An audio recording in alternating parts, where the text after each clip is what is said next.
Salut à tous, je me permets une petite vidéo un peu particulière. Je m'adresse un petit peu à la communauté Game of Thrones.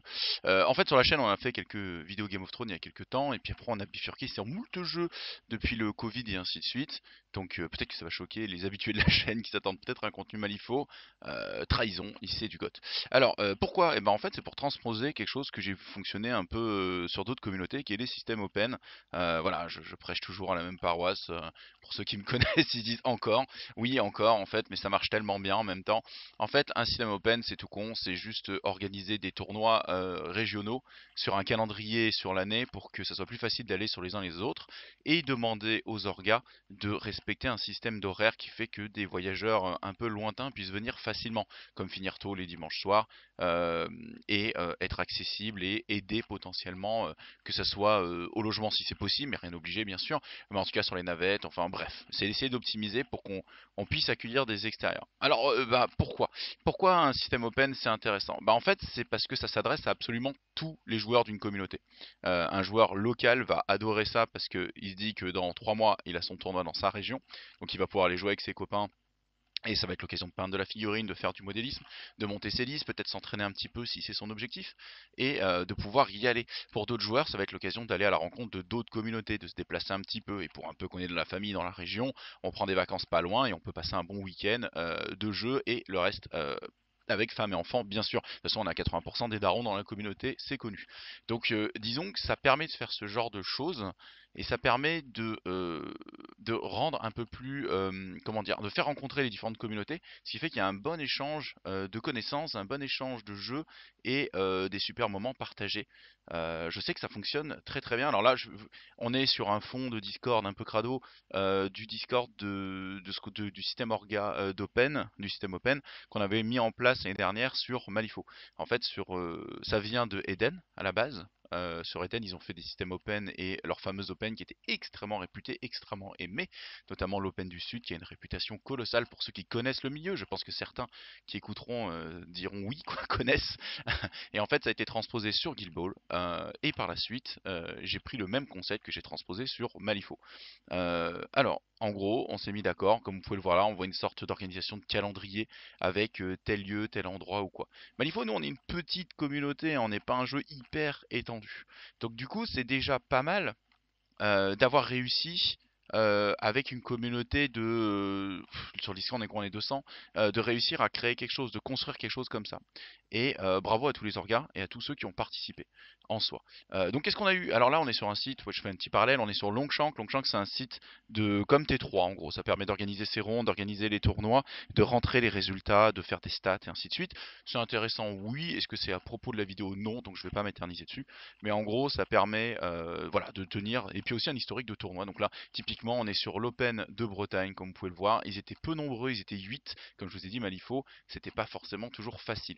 Les règles des Open qu'on avait fait cette année-là, c'était de dire que chaque Open doit être un tournoi de 2 jours pour justifier le déplacement potentiellement pour les extérieurs, qu'il devait avoir une possibilité de 24 places minimum. Alors après, le tournoi peut avoir moins, comme là on peut voir, ils étaient 8, c'est pas un souci, mais potentiellement ils auraient pu accueillir 24 personnes. Et comme je disais, que ce soit accessible. À partir de là, il faut savoir que chaque orga est maître de son open. Qu'est-ce que ça veut dire? Ça veut dire qu'en fait, participer au système open, c'est se manifester en tant qu'organisateur d'événements de sa région, sachant que les régions sont pas si géographiques que ça. C'est plus des régions de densité de joueurs. C'est-à-dire qu'on avait des régions juste à côté où il y a eu des tournois assez conséquents, comme on a eu des régions où il y a eu des tournois comme là en Bretagne pas très grands, parce que c'est une question de nombre de joueurs. Le tout est de le faire dans l'intelligence. L'idée c'est de trouver le meilleur équilibre pour que les différentes communautés de joueurs soient représentées sur ces fameux Open en fait. C'est surtout ça. Et donc pour revenir, donc on s'inscrit en tant qu'organisateur, on signe pour le base de l'événement. Donc comme je disais, c'est que des contraintes de type nombre de joueurs, nombre de places, nombre de rondes et horaire et accessibilité. C'est que ça en gros, hein. Et à partir de là, l'orga reste maître de son événement. S'il veut proposer un tournoi, je dis n'importe quoi, en 50 points, qui veut proposer des limitations, qui veut proposer un mode de jeu ou je ne sais quoi, c'est propre à lui et propre à la communauté d'aimer ou non ce qu'il propose ou quoi, mais dans tous les cas, il est gagnant, enfin il est méritant parce qu'il propose un événement. Et donc il n'est pas obligé de faire forcément les formats les plus classiques du jeu, bien que c'est forcément aussi un petit peu attendu. Mais donc chaque organisateur était roi de faire ce qu'il veut. Typiquement, en Bretagne, c'était en 3 masters. En gros, c'est comme si on avait dit un Malifaux, en gros, pour vous faire un gros parallèle, on construit ses listes en dynamique. On n'arrive pas avec deux listes et on fait son tournoi avec deux listes. On arrive avec toute sa faction et on peut jouer toute sa faction à chaque. On construit sa liste à chaque ronde. En gros, là, les Bretons, ils ont dit 3 masters sur les 8. C'est un peu comme si 3 généraux sur les 8 d'une faction possible à jouer maximum. Là, on était à Bordeaux, typiquement. À Bordeaux, ils étaient 14. Les règles étaient classiques dans mes souvenirs, où je crois qu'il y avait des listes imposées. Je crois qu'il y avait des listes. Ils avaient fait un système où tu avais une base de liste minimum à présenter et tu complétais le reste. Là, on est sur Paris. Paris, je crois qu'il n'y avait pas de règles, ils étaient 20, alors que ça a été difficile. Il y a eu beaucoup d'hésistements, dont nous. On a été un peu malades, on a eu des mal à y aller. Ça, c'est Dijon qui a eu lieu cet été. Ça a été vraiment un tournoi, on était peu nombreux, mais le niveau était très relevé. Et il y avait eu un changement de méta. Donc c'était pas facile. Le premier de l'année, ça a été Bourgoin, ça a été le Rhône-Alpes, où on a été 18. Et là, pareil, il n'y avait pas de règles, on a fait un petit peu ce qu'on voulait. Mais ça, c'est pour vous montrer un petit peu des exemples de ce qui s'est passé à la petite échelle d'une petite communauté comme Malifaux. Et alors, on en voit tout de suite les points positifs, c'est que ça a permis de rapprocher plein de joueurs. Alors nous, on jouait beaucoup en virtuel les uns avec les autres, je crois que c'est aussi le cas sur Game of Thrones, hein. Moi, je suis tout nouveau, renouveau, je dirais, sur Game of Thrones parce que je connais personne dans la communauté, je connais pas grand monde. Donc forcément, j'arrive avec un œil un peu neuf, je vois un petit peu des choses comme elles se font, et je suis étonné qu'il y ait certaines choses qui ne sont pas faites. Mais c'est pas une critique, je pense qu'il y a de l'histoire que je ne connais pas dans la communauté. Et bref, donc du coup, j'arrive avec quelques propositions, avec quelques trucs, ça plaît pas. Moi, ça m'ira, peu importe, hein. Moi, je pense que les communautés décident, c'est les gens qui décident, c'est les joueurs qui décident ce qu'ils veulent. Et voilà, donc bref, moi ce que j'aimerais vous proposer, alors je peux vous montrer des photos d'événements, hein, c'est super, des joueurs qui jouent, des gens heureux. Est-ce que c'est vraiment le propos? Est-ce qu'on s'attarde vraiment là-dessus? Oui, c'est le propos, mais est-ce qu'on s'attarde vraiment dessus? Est-ce qu'on veut voir des geeks derrière des tables de jeu? Voilà, là on était à Dijon par exemple, voilà, j'en montre quelques-unes. Beaucoup voilà, beaucoup de flou apparemment, incroyable. Mais voilà. Et donc du coup l'idée c'est de recréer ces moments de jeu entre les différents joueurs de la communauté, entre les différents types de joueurs de la communauté, parce que c'est très important de laisser personne derrière pour moi.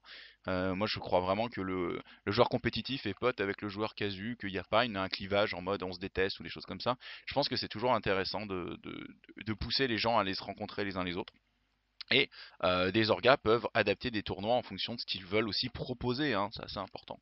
Donc ce que j'aimerais proposer à la communauté GOT, si je me fais envoyer sur les roses, c'est ok, hein, pas la première fois que je prends un râteau, c'est pas la dernière fois, ça serait de proposer cette organisation-là. Alors en quoi elle consisterait? Je créerai un, un Discord tout simplement, et j'inviterai chaque organisateur qui souhaite le rejoindre, et chacun pourra proposer un événement en fonction de sa région et en se plaçant sur un calendrier avec, comme on disait, un minimum de prérequis de setup d'événements, c'est-à-dire nombre de rondes, nombre de joueurs, je me répète, désolé, et accessibilité. Donc l'idée, ça serait de faire ça et de voir si c'est intéressant de construire une saison, voilà, d'open. Après, au sein d'un système open, plusieurs choses sont possibles. En général, on appelle ça des open parce que tout le monde est le bienvenu, c'est pour ça que j'ai répété 27 fois ce mot jusque-là, mais c'est aussi pour dire que parfois, ce qu'on va choisir de faire, c'est faire un système de points en fonction des victoires, en fonction des défaites, en fonction des égalités, en fonction. Alors il y en a pas, je crois, un Game of Thrones des égalités, il y en a pas. Mais en fonction des victoires, des défaites, en fonction du nombre de fois où on est présent, parfois des kilomètres qu'on a fait, des prix peinture et ainsi de suite, on va proposer des barèmes de points. Les joueurs vont gagner des points au fur et à mesure de la saison. Et en fin d'année, on propose souvent ce qu'on appelle un championnat de France où sont invités le top 16, le top 24, enfin peu importe, il faut décider, top 8 joueurs qui vont se battre à mort pour le titre de champion de France, le couteau entre les dents comme des psychopathes. Non, je dis ça en rigolant, en général c'est très bon enfant. Dans tous les jeux c'était très très bon enfant, mais ça permet de mettre une petite, comment dire, une petite carotte pour que l'âne avance et pour pousser les joueurs à se déplacer, pousser les joueurs à se rencontrer. Ça sera pas l'objectif de tout le monde de se dire moi je vais aller au dernier tournoi qualificatif ou devenir champion de France, ça sera pas l'objectif de tout le monde et c'est pas important. Je rappelle, le but premier, c'est que les joueurs se rencontrent et juste passent des bons moments ensemble. C'est vraiment ça un système open avant tout. Après, c'est bien que voilà, il y en a qui ont envie de pousser la peinture, il y en a qui ont envie de pousser le jeu, il y en a envie, voilà, c'est chaque objectif est propre à chaque joueur comme d'habitude et ils ont tous raison tant qu'ils sont heureux avec leurs objectifs, c'est ce qu'il faut faire. Bref, voilà ce que j'aimerais proposer. Donc voilà, j'ai fait cette vidéo qui est pas très très longue. Je vais la poster rapidement, je vais vous la faire écouter. Je vous laisserai faire des choix. Je ferai un sondage si c'est intéressant. Si c'est intéressant, moi je veux bien chapeauter ça. Chapeauter ça, j'aurai aucun pouvoir. J'en veux pas. Mais je suis quelqu'un profondément anarchique. Les titres, ça ne m'intéresse pas du tout. Je suis un joueur FF à la base, hein, je rappelle, hein, je suis sur mon chariot. Donc je suis plus comme ça. Donc l'idée, ça serait de faire quoi? Ça serait juste voilà, que moi j'aide, fort de cette expérience dans différentes communautés, à mettre en place cette structure. Après, à titre personnel, moi je suis dans l'Est, j'ai accès à une salle extraordinaire. C'est vrai que je ne l'ai pas montré en vidéo, mais je fais régulièrement des tournois où on peut monter à 60 personnes. Ce qui fait que je peux accueillir énormément de gens et je peux faire un bel événement. Donc potentiellement, je peux faire un open de l'Est. Mais je ne veux pas non plus le prendre. Si une autre communauté de l'Est veut le faire, elle le fait. Et c'est avec plaisir que je ne le fais pas. Ou c'est avec plaisir que je le fais aussi. Mais voilà, donc c'est pour dire un petit peu ce que je peux proposer et comment moi je peux interagir un petit peu avec ce projet. Je pense que ça serait très positif pour la communauté de Game of Thrones, que je trouve un petit peu clivé. Je sens des vieux dramas, des vieilles tensions entre différents joueurs, et je pense que c'est une bonne façon aussi de remettre à zéro les choses et un peu de repartir sur la base de ce qui est intéressant, c'est-à-dire jouer ensemble. Le jeu de figurines, ça reste un jeu social, hein, ça marche parce que y a quelqu'un d'autre en face, quoi. Sinon, on ferait du jeu vidéo ou on ferait que de la peinture. Donc voilà. Je m'arrête là parce que sinon je vais faire que me répéter. Je vous fais des bisous. N'hésitez pas à commenter, trachez-moi si vous voulez.